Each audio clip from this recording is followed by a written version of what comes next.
Hi all, in this video we will be building a very simple AI agent with the help of Langchain and Google's Gemini API.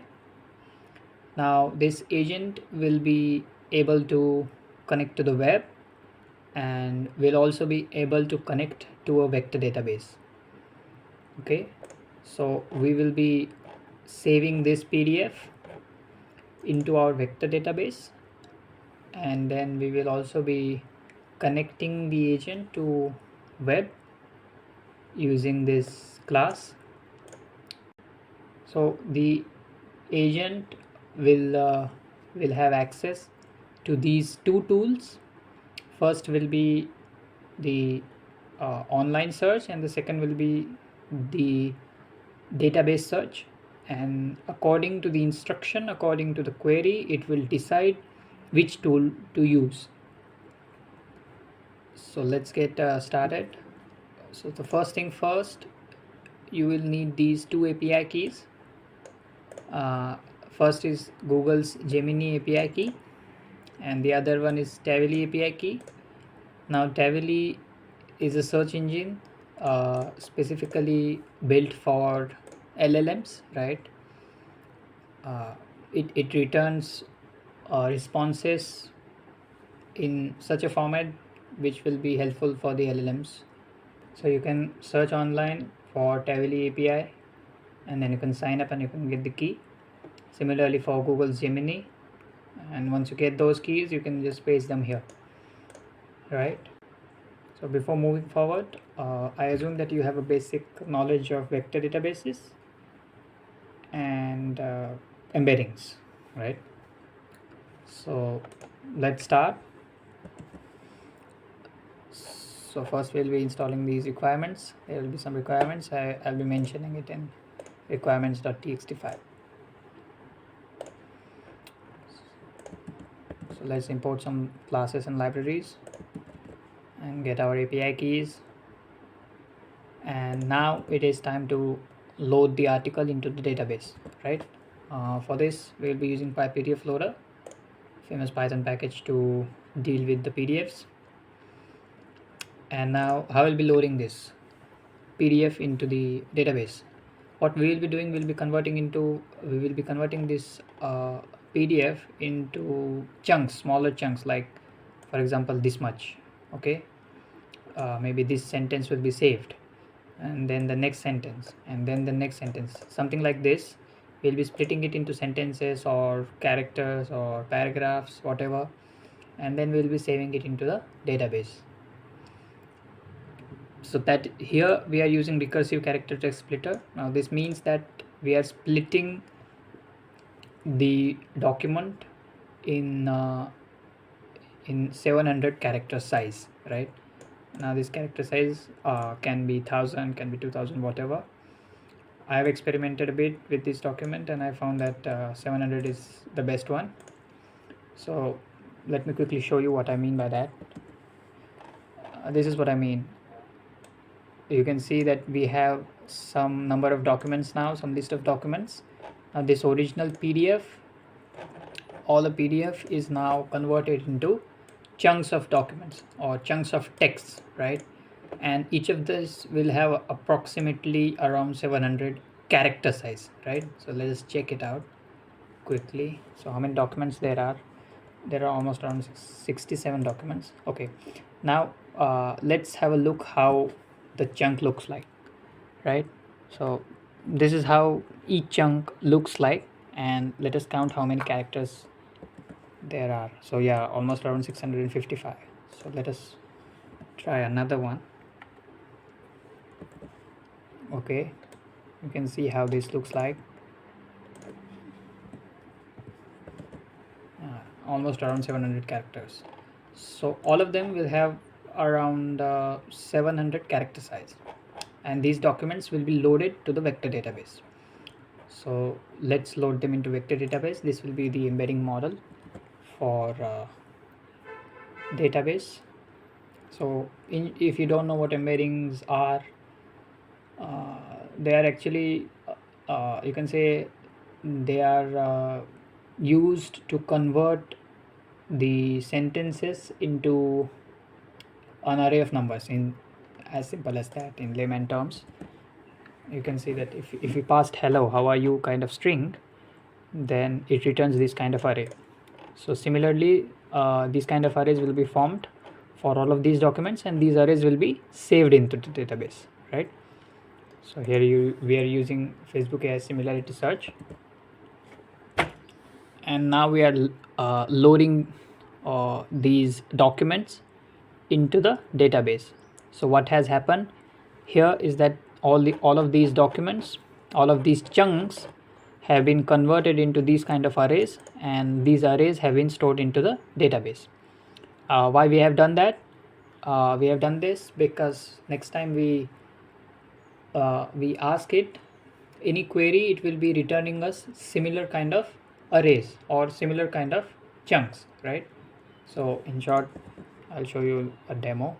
So if you ask the retriever, or if you ask to the database what is the decoder, then what it will do, it will convert this string into again some kind of array, and then it will perform something called as cosine similarity, and then based upon that it will return us some documents which are mostly similar, which have the highest similarities with this input sentence, right?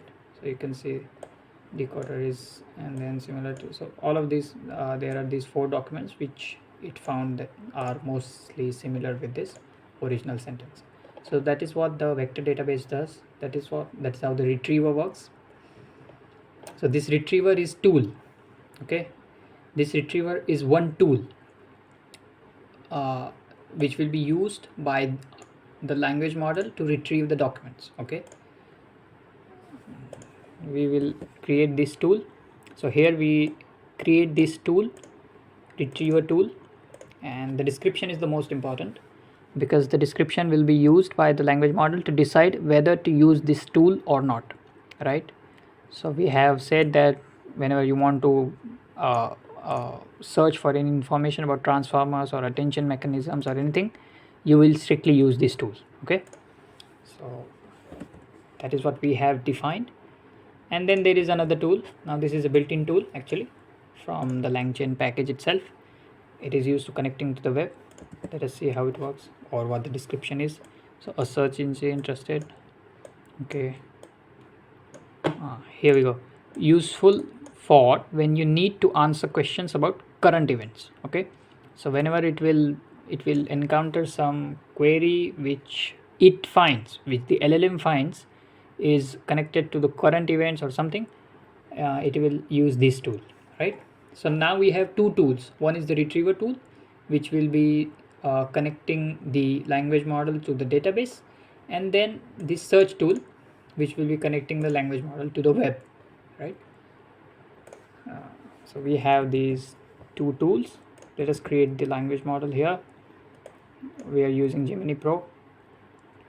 Now here we'll create the agent. Now before creating agent, we'll have to specify it a prompt, right? And we will be using a ready to use prompt. Now there are many prompts available on I think Langsmith. It is like there are lots of prompts available there, and these prompts can be accessed with this kind of commands. So let us see what this prompt looks like, right? So this is how the prompt looks like, right? You have access to the following tools. So these tools will be mentioned here. These 2 tools, search and retriever tools, will be mentioned here. And then we have told it to use this format, right? This will be the input question, and then it will think about what to do, and then it will think about which action to take, which tool to use based on their descriptions, and then likewise it will follow this pattern and it will arrive to the final answer, right? So now let us create the agent. Now React is a type of agent. which generally uses this kind of format. If you want to know more about this, you can go to Langchain agents on the web. There is React and there are more type of agents, but this is what we are going to use in this tutorial. And this is the agent executor class, which will be executing the agent. Okay, so now that time to invoke the agent. We are asking it about the weather. What is the weather in New Delhi? Now for this tool, this query is related to current information, right? That's why it will be using the web. This will we are or the language model is expected to use this search tool and then arrive at the final answer. So let us see what it does. You can see here entering new executor chain. You'll be able to see it because you have set verbose equal to true. So always remember to set it true.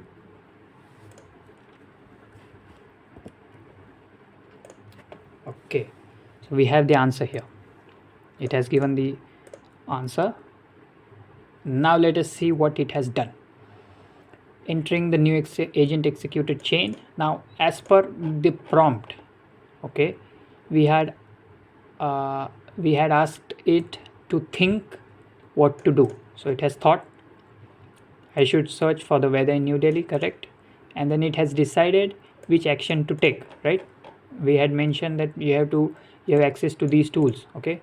And which action to take, you have to decide which action to take, whether to use search tool or whether to use that database retriever tool. So it has taken the correct action, Tavily search results, and then it will be asking the API this query, and then API returns with this kind of JSON answer. So you can see this kind of answer will be returned, and then you can see here that what it is thinking is the first result is from AccuWeather. Okay, so in this result it finds the answer for the input query, and then it returns the final answer, right? So far so good. Now let us ask it to use the vector database, right? The retriever tool this time. So let us see what it does. Okay, now let us see what is happening. What it is thinking is the transformer search, the retriever tool which we had created above.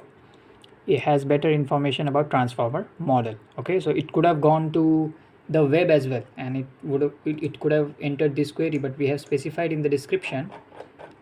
We have specified in this description that you must use this tool whenever there is question about transformer architecture and attention mechanism. So it will prefer this tool first. So it uses it, then this scale dot product attention. Now this is the chunk which we were discussing about it, right? We had these chunks, right? Lots of chunks, right, saved in our database. So similar, the chunk which is most similar to this query has been returned here. Okay, this is that whole chunk, and it goes through all of this, and then it arrives at the answer, right? So all of this chunk, it goes through it, and then it arrives at the answer. And now I know scale dot, here it comes with the answer here, and then it gives you the answer, scale or calculate dot product, whatever that is. So that's it. I hope you have understood how a simple LLM agent can be built, and that's all. Thank you.